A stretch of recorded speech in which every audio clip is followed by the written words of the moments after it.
Many golfers are put off having tuition because they believe it will either involve too many complex instructions or it will take them too long to see any improvement. I'm fortunate to have been taught by some of the best coaches in the world, and they've helped me refine my teaching to three main principles. The first of which is to understand what constitutes success for the golfer. Most golfers that I will teach, their goal is not to get the game to a professional level or anything like it.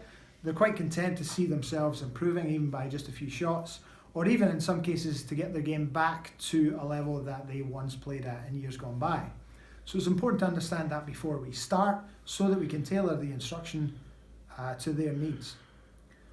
The second point that I often make is how important it is to set goals or targets before we begin any kind of instruction or before the golfer goes off and does some practice for themselves. It's important that they see themselves improve steadily rather than aim for goals that are too far in the future and leave themselves unfulfilled.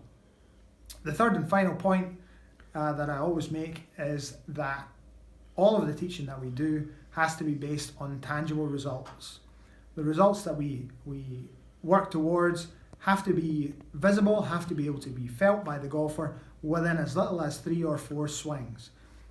If the golfer is taking too long to feel the benefit of all of the work that we've been doing, chances are that work is, or that advice for them is not applicable, it's not useful to them. It may be seen as correct, but it's not useful to them, and we need to get ourselves working towards something different.